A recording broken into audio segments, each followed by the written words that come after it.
తాజా వంటలు ఛానల్కి స్వాగతం అండి. ఈరోజు నేను కీమా కర్రీ చేస్తున్నాను. కీమా కాజు కర్రీ. కీమా కూర ఏంటి ఎవరికి తెలీదు, అందరికి తెలిసిందే కదా అనుకుంటారు. అది వండి విధానంలో వండుకుంటేనే కదండి మనం ఒకసారి తిన్నామంటే అది జీవితంలో మర్చిపోకూడదు. ఆ టేస్ట్ అంత బాగోవాలి. వండి విధానంలో వండితేనే ఆ టేస్ట్ వస్తుందండి. ఒక పావు కేజీ కీమా, ఒక అరకప్పు జీడిపప్పు, 2 ఉల్లిపాయలు ఇలా ముక్కలు చేసుకోవాలి. మరి వండి విధానం చూపించమంటారా? మరి ఎందుకంటే ఆలస్యం, వచ్చేయండి వీడియోలోకి.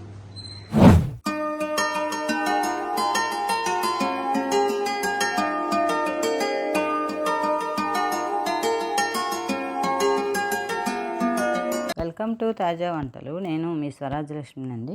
స్టవ్ వెలిగించుకుని ఇలాగా ఒక వెడల్పాటి పాన్ పెట్టుకుని, కీమా కర్రీకి మనకు సరిపడే ఆయిల్ పోసుకుంటేనే బాగుంటుంది.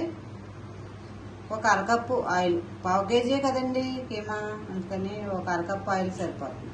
ఆయిల్ వేడెక్కగానే కొద్దిగా జీలకర్ర, 2 ఎండుమిరపకాయలు, కాస్త కరివేపాకు, పచ్చిమిరపకాయలు, అలాగే 4 ఎల్లుల్లిపాయలు చితగొట్టేసుకోవాలి. కారం సరుకులు వేగాక ఒక అరకప్పు జీడిపప్పు అండి. జీడిపప్పు వేగిపోయిందండి. జీడిపప్పు కూడా ఇలాగా గోల్డెన్ కలర్ వచ్చేదాకా వేగించుకొని 2 ఉల్లిపాయలు ముక్కలు చేసేసుకోవాలి. కీమా ఎంత వేసామో ఉల్లిపాయ కూడా అంతే.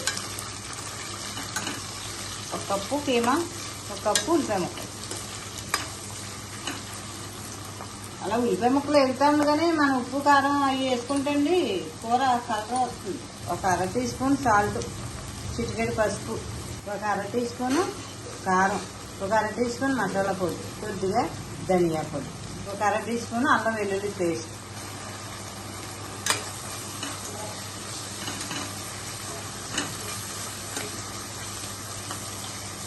ఉప్పు కారం పసుపు అన్నీ వేసిన తర్వాత ఉల్లిపాయ ముక్కలన్నీ సమానం కలిపేసుకుని అవి కాస్త వేగిన తర్వాత మనం కీమా శుభ్రం చేసి పక్కన పెట్టుకున్నాం కదా, ఆ కీమా వేసేసుకోవాలి.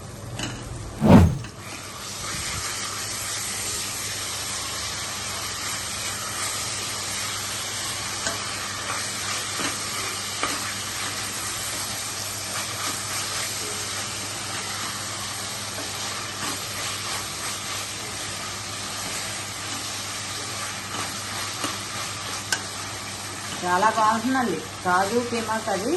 చాలా టేస్ట్, చాలా బలం. ఇంకా అసలు ఈ టేస్ట్ మాటలో చెప్పగలమా? ఈ రకంగా వండుకుంటే కీమా ముదరనుకోండి మనకి ఉడకదు కదా. పిల్లలాంటి వాళ్ళు గమని తినలేరు, ముదరదు. కొంచెం అరిగాలు కూడా తేడా వస్తుంది కదా. ఇలా కుక్కర్లో వండుకుంటే మనకి ఈజీగా అయిపోతుంది, టేస్ట్ బాగుంటుంది. పిల్లలు కూడా ఎలాంటి తేడా చేయదు. కీమా వేసాక ఒక 5 నిమిషాలు అది మగ్గనిచ్చండి. అప్పుడు 1 కప్పు వాటర్ పోసుకోవాలి. వాటర్ పోసాక ప్రెషర్ కుక్కర్ మూత పెట్టేసుకుందాం.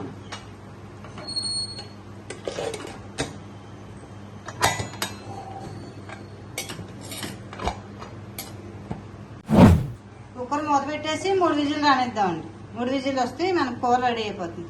చాలా సింపుల్గానే అయిపోతుంది. మనం విడిగా వండుకునే దానికన్నా ఇలా కుక్కర్లో అయితే టేస్ట్ బాగుంటుంది, ఉడికిపోతుంది.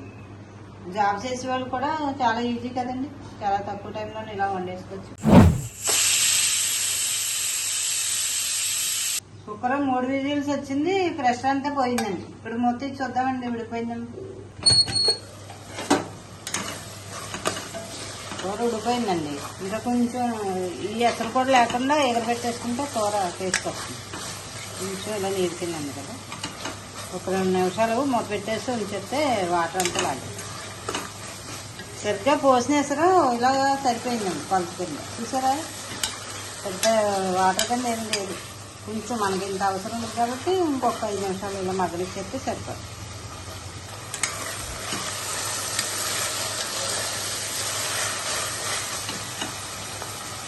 ఉడిపోయిందండి. కీమా కాజు కర్రీ రెడీ అయిపోయింది. ఇప్పుడు స్టవ్ ఆపేసి కాస్త కొత్తిమీర వేసేసుకున్నాను. ఈ మాత్రం కొత్తిమీర వేసుకుంటే పైన ఇలాగా చల్లుకుంటే బాగుంటుంది. నచ్చిందండి మీకు? చూడండి ఎంత బాగుందో. చూస్తే ఇంత బాగుంది, తింటే ఇంకెంత బాగుంటుందో. కాజు కీమా కర్రీ మీరు కూడా ఒకసారి ఇలా ట్రై చేస్తారా? చాలా చాలా బాగుంటుందండి. మనం ఈ రకంగా వండుకుంటే ఒకసారి తింటే అసలు మైమరిచిపోతాం, ఇంకా అసలు మర్చిపోలేము జీవితంలో, అంత బాగుంటుందండి. Please subscribe, share and like. Thank you.